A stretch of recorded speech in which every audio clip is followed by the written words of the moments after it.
Okay, hopefully I didn't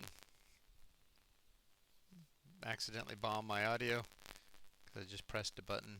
I think it looks all right. Um, Welcome, everybody. I know I can't see everybody who's viewing the stream live, but if you are, thanks for being here.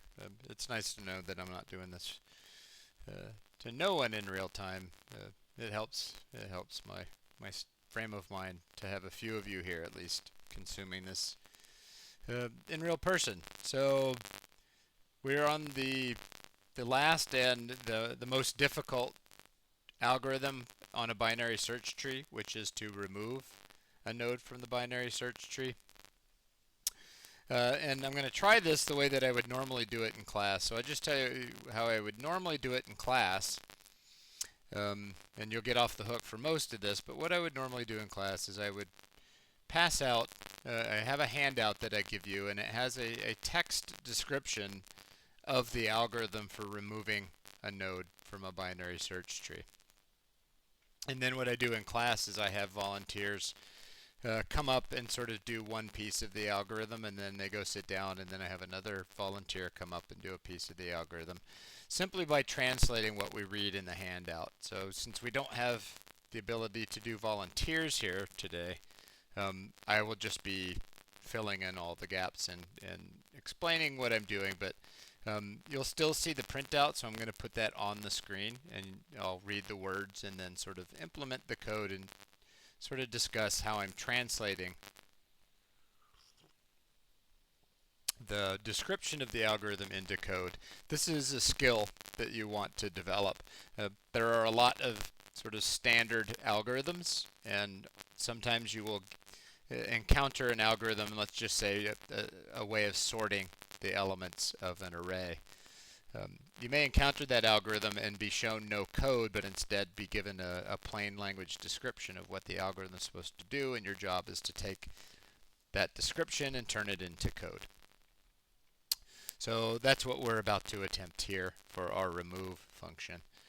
I'm going to go ahead and just do the low-hanging fruit part, which is to scroll down through the public functions, and I may have already done it. Okay, I did, but I'm just double checking that I'm making a call to the private remove function, passing along the target, the data to be removed, and then telling the private function where to start in the tree, which we want to start at root. And then I'm noting that that is supposed to return a Boolean, so the private call needs to return whatever the private function actually does. Okay, now we scroll down to remove, and you'll notice there's another function alongside it, which you'll see where that came from in just a second. So now we need to implement this remove function. So I'm going to make an adjustment to my display to show you this.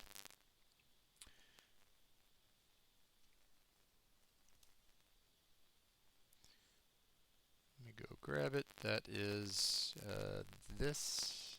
Okay. And then I'm going to put it off to the side, and then I don't like having my face covered.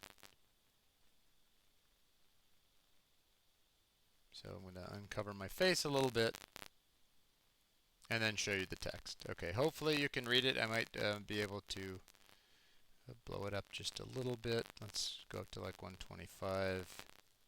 It's better. Okay, does 150 work? 150 does work. Okay, so here's what the handout would look like if you were in class. It's from a very well-known author named Walter Savage.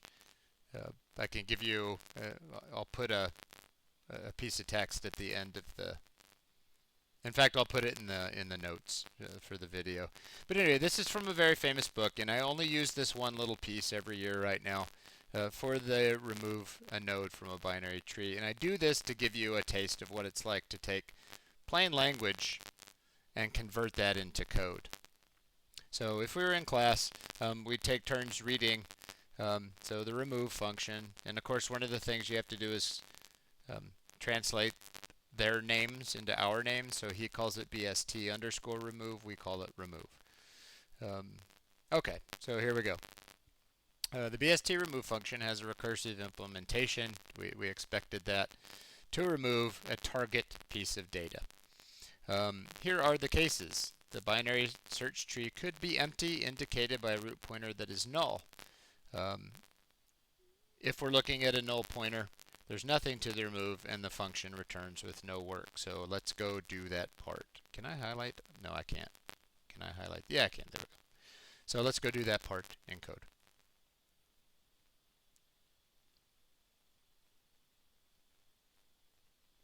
It's shifted a little bit. Hold on. It's not where I want it. Okay. Okay, so the tree could be empty, indicated by a root pointer that's null. If there's nothing in the tree, then there's nothing to remove. So let's go code that up. That one's the easiest one by far to do. So if the root I receive is null, there's no, I fell off the tree somehow, or I started in an empty tree, and I can't remove anything. Now I am supposed to return the result. So if I fall off the tree at some point, that means I was unable to find anything to remove. So I'll return false. So that's part one from that description that he provides. Okay. Part two. The tree could be non-empty with the target less than the root entry, in which case you go left. Now his names are different, and he may have the arguments in a different order, but we've seen this before. It could be not null, but I'm not in the right place. The target may be less than the data in that node, in which case, since it returns bool, I need to make a recursive call that returns something.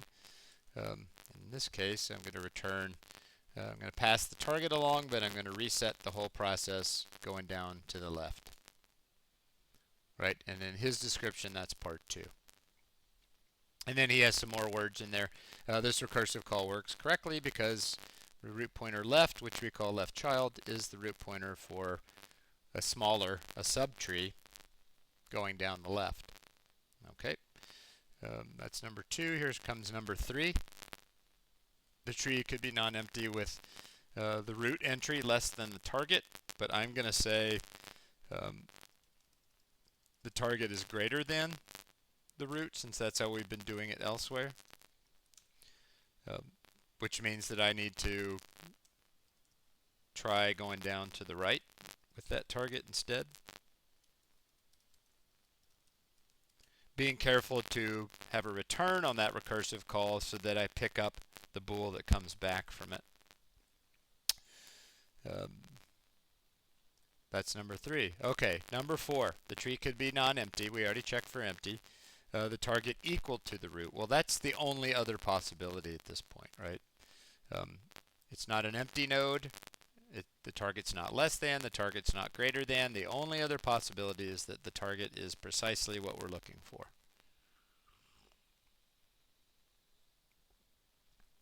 So that much of the algorithm makes total sense. If ever I fall off into a null pointer, well, I didn't find my target data, because that wouldn't happen unless I didn't find my target data.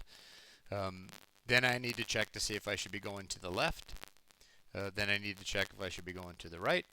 And then in this case is where I've actually found what I'm looking for, and I need to remove it from the tree. Okay. So that's number four. And then he says number four has two separate cases. To a programmer, two separate cases means another if statement. Case 4a, the root node has no left child. Okay, well I can do that. So here's 4a, the root has no left child, which is the same thing as saying the left child is null. That's 4a. 4b, the root node does have a left child. Well, that's the only other possibility.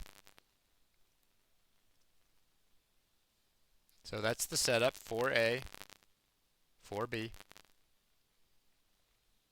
So far, all good. Okay, so 4a. Now here's the details of 4a. Goes way down here. The details of 4a.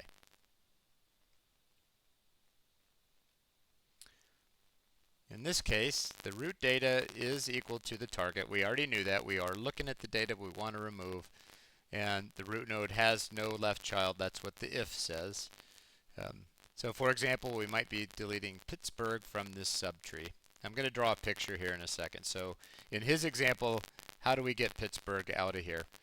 In this case, we delete Pittsburgh and take the right child, Seattle, and simply move it up. So the way to get rid of Pittsburgh is to delete Pittsburgh and then shift Seattle sort of up in the tree. To actually implement this requires 3 steps. Okay, old root equals root pointer. Now this part is hard to keep track of what's what. What he calls root pointer, we call troot. What he calls old root pointer, we don't have anything for. So we have something equals troot, but we don't have an old root pointer. And in that case, then we're going to have to make one.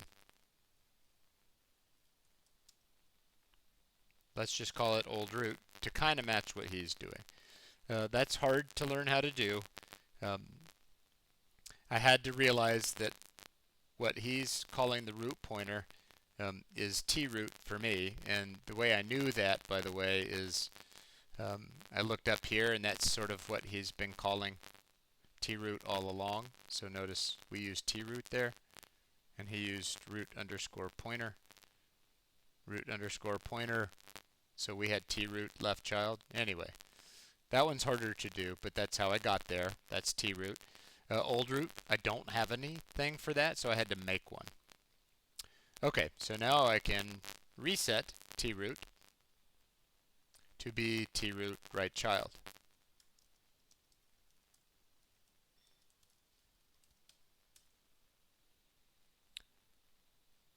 And then I can delete old root. Okay, so now let me go draw a picture of that. And let's see if we can make sense of it with the picture before we move on to 4B. Vertical camera, where is that going to show up? It's behind. All right, let me move it above things. Okay, so let's draw our own and see what happens. So instead of Pittsburgh, let's just put numbers in here.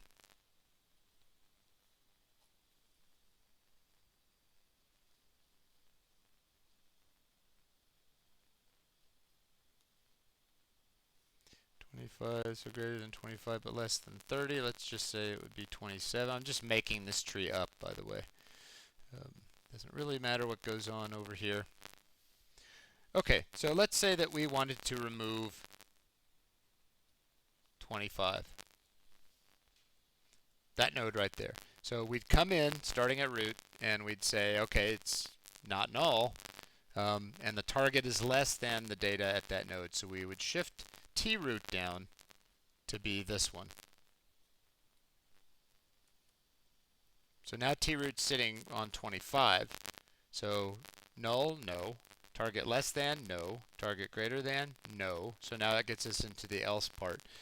So the first thing that happens is the else is we say, well, does troot have a left child? It does not. Okay, so what happens? Well, we make something called old root.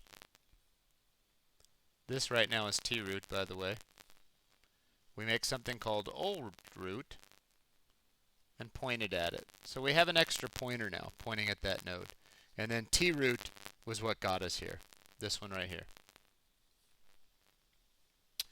Okay, so we did that, and then we said troot equals troot right child. So we actually take troot here, and we move it down to here.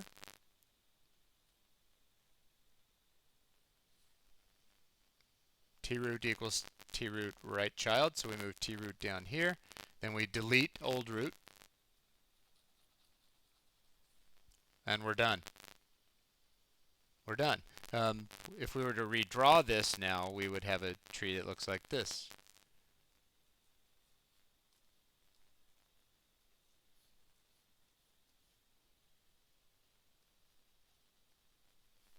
So that's the result of that work of moving that t root over, and that's what we wanted. So that's perfect. Um, so that's 4a. Um,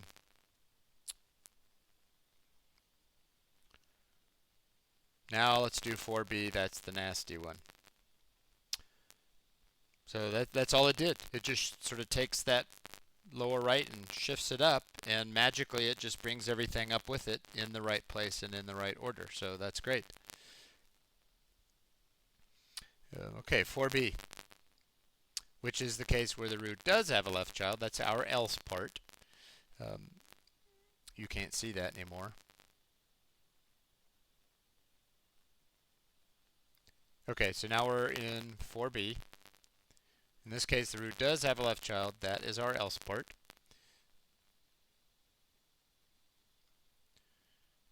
So we can't simply move the root pointer to the right. Okay, so there's some extra words here. We could check whether there's a right child, if they're not. But we have a more general plan in mind. The plan is to find some entry in the non-empty left subtree and move this entry up to root. This is hard to understand if you just read the words, so we'll draw a picture. But ultimately what it's actually going to do is it's going to find a value further down in the tree and actually move it. Relocate a piece of data. So the node that you think is going to be destroyed is actually not the node you think is going to be destroyed. This is easier to understand when I draw a picture. So first let's just see if we can get it implemented and then draw a picture. In his picture, he wants to remove Pittsburgh. So the way this algorithm is going to work is, if you sort of read it, instead of deleting Pittsburgh, he's actually going to take Denver and move it to Pittsburgh and then delete where Denver used to be. So Pittsburgh node actually never gets deleted. It just gets overwritten with the Denver data, and then the old Denver location gets deleted, which is what you're seeing in this second picture. Notice Pittsburgh's gone. The old Denver node is gone, and then the Denver data is now where the Pittsburgh data used to be. And the cool thing about this algorithm is if you look at the order of things, it's still in proper alphabetical order. It actually worked. Now we're going to draw one with numbers so we can see how this works. But let's get down to the nitty-gritty part. So how do we do this? How do we delete the largest item? We can use our own remove max function. So he calls remove max. He takes troots left child and then troots data. Okay, troots left child. So we're going to call our own remove max. The data comes first in ours, so troot data, that's this. And then troots left child. That's the end of the work for this function. One thing we can note, by the way, is that whether or not we did the if or the else, we removed some data. So inside of this else, no matter which way we went about it, we are removing something. So we can reduce the size for whichever of these ways we ended up getting rid of the node. We're going to reduce the, we have removed one, we're going to reduce the size by 1 and then return true because we succeeded in deleting a node. So once we get to the else, we know we're removing something, and before we leave we can reduce the node count by 1 and return true.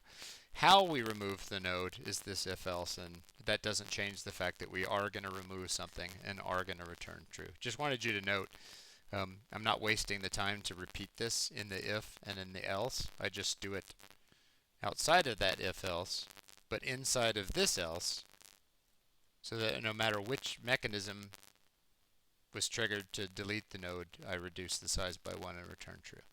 Okay, so now we are in remove max, the remove max function.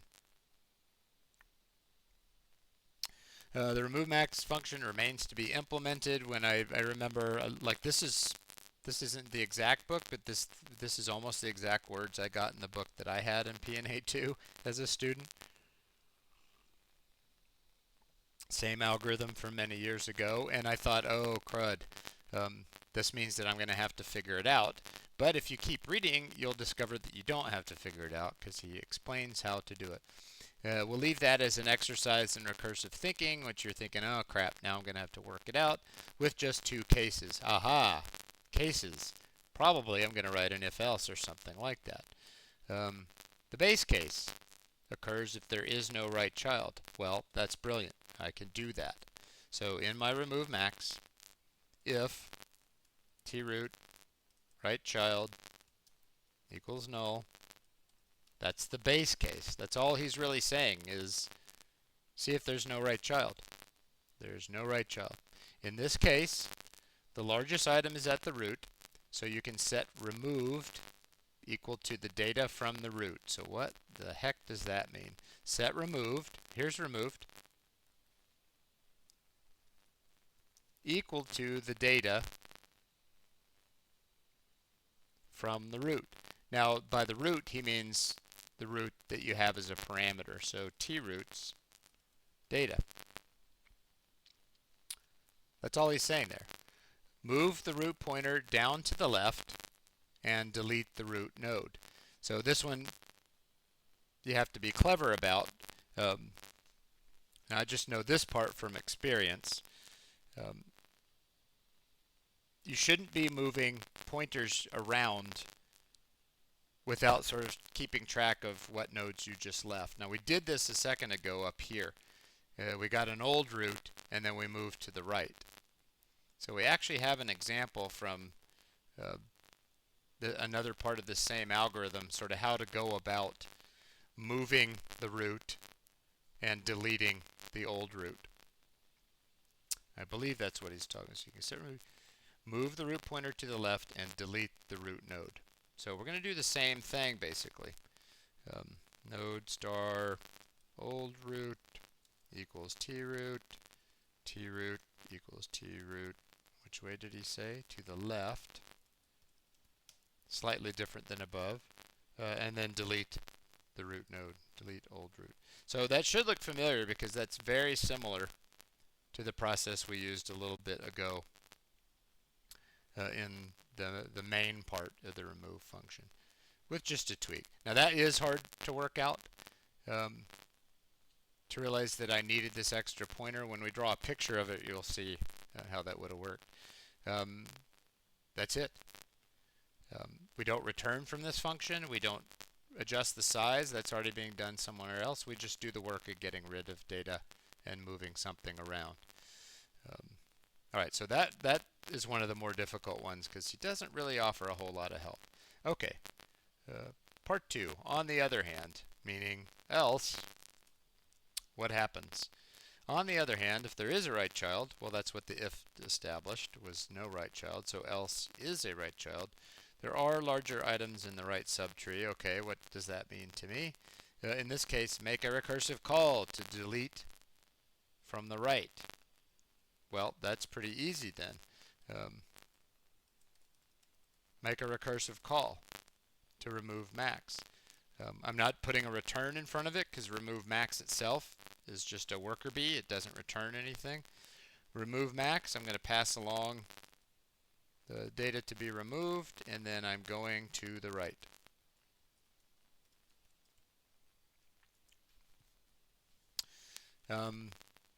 That should be the end of the whole algorithm. That's it. By far, the most difficult thing to do in a binary search tree is that algorithm. All right, now let me bring my camera back up and let's draw a picture of this and see what just happened. So I'm going to redraw this tree, 50, let me just redraw it like this. So 50, 25, 75, and then I put a 30 and a 27.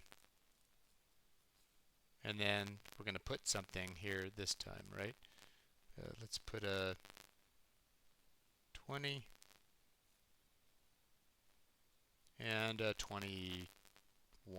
let's say. So this is a messy tree, but we want to see this thing sort of work. So let's see what happens here. Okay, so there's my tree. 25 is a little bit faint, sorry. So 50, 25, 75, 20. This is 21. Sorry, I smushed it in there. 21, 30.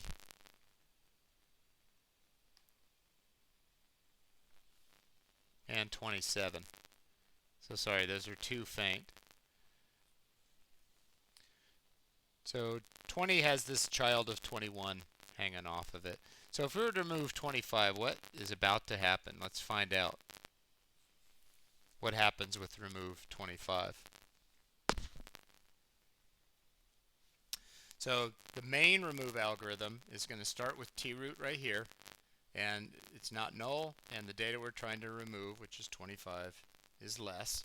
So it's going to move to here, and it's going to say, is it null? Nope, this is now troot.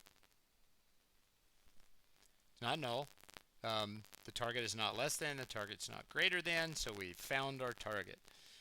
Alright, so now this internal if statement, this nested one, says if troot left child is null, nope. There's a left child. So the else part triggers, else remove max. So what do we pass in to remove max? We pass in troot's data.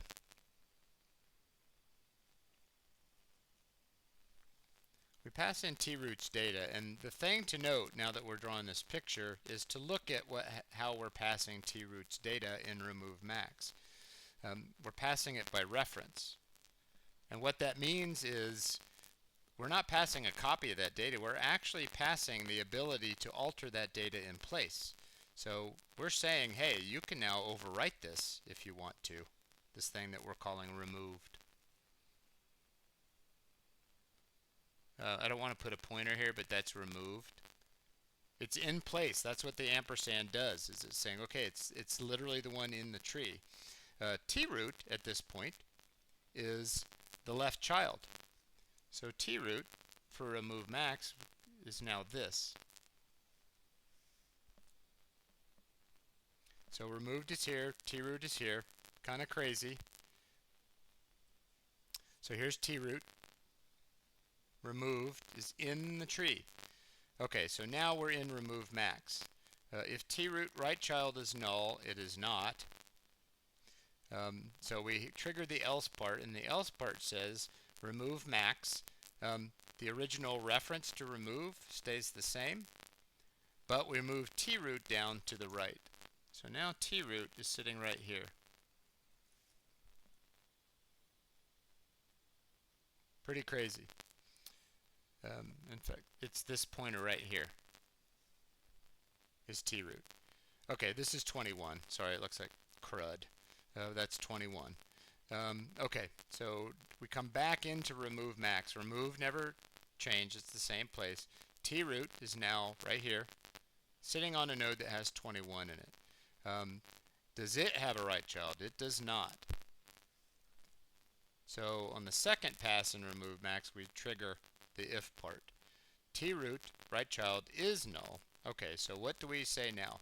Removed equals troot's data. So we actually overwrite this 25 with the 21 from here. Gets overwritten. Then we get an old root pointer going into that node. And then we say troot equals troot right. Well, that's fine. 20's right child is now null. I'll draw this again prettier. 20's right child becomes null.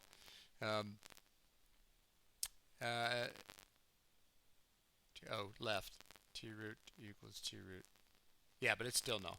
And then we delete the old root, which is this one. So it's actually, it turns out that the node that had 21 gets deleted.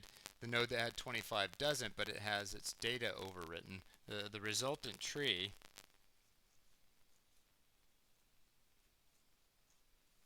looks like this.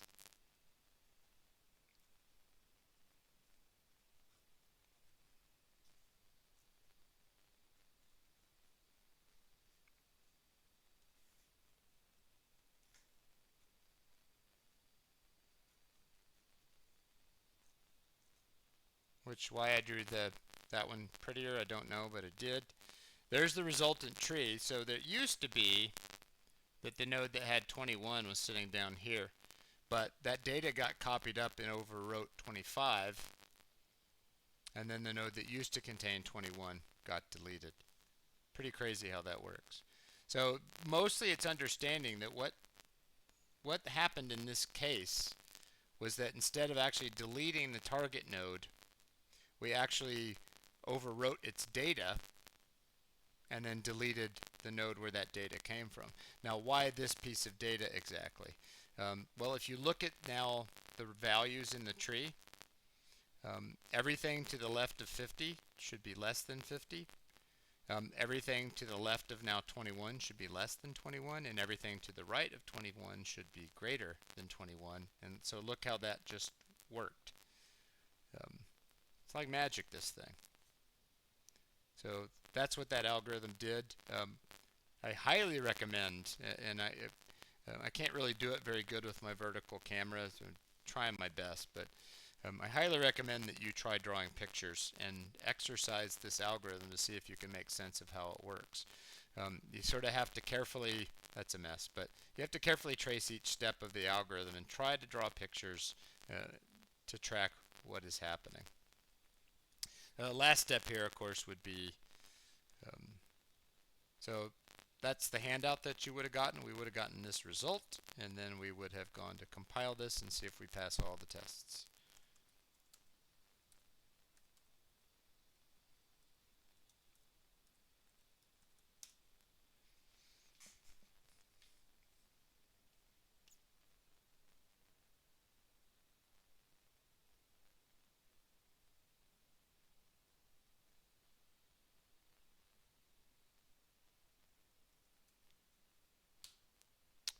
Which I don't.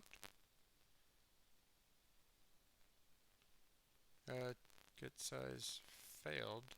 I missed the one on 201.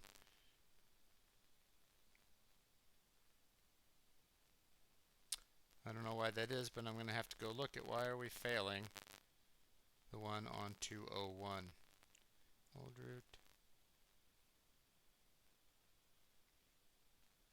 Let's go see what 201 had in it and see why this wouldn't have worked.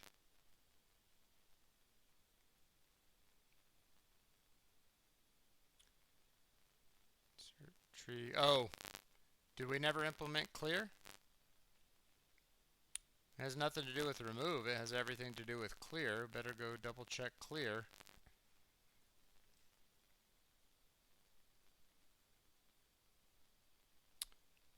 That clear looks okay, but I bet the public clear, yep, the public clear is incomplete. It also says reset head to null and size to 0, so whoops. Root to null.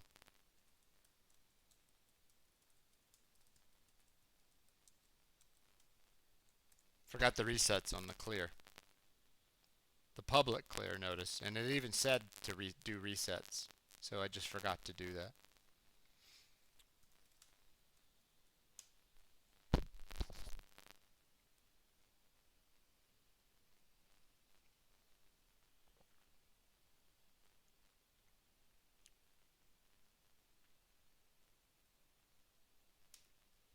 Okay, now it's all good. What you have now is a complete binary search tree that you should just drop straight into your project with the driver and go. I believe that this thing has everything that it needs to work for the second project now. The binary search tree part, not the driver part. I'm double checking just by scrolling up and down a little bit and double checking myself. The test in theory would expose any problems. Yeah, I think that's it. So I'm going to put it on remove and remove max, and then I'm going to sit here for a minute or two. Otherwise, I am done for today. And then we have one more lab next week, project next week, and then the final lab where we'll cover one last topic and do one last lab together on Tuesday, May 26th. So now is your time if you want to ask questions, and I will put a note to that effect.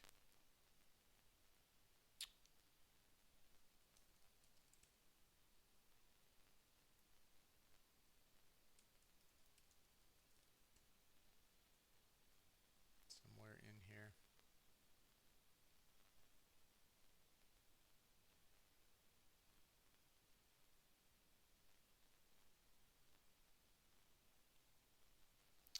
Okay, so I'll just wait for a second or two.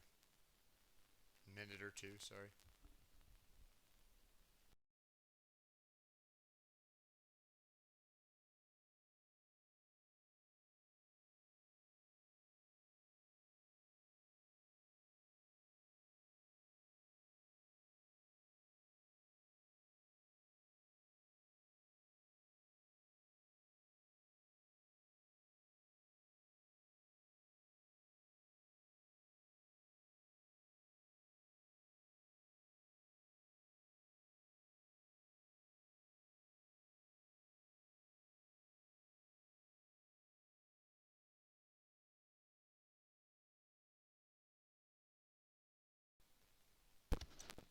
Okay, it's looking pretty quiet, so have a good weekend. I will be back for the last week's classes on Tuesday for us at 11 a.m., so have a few good days in the meantime.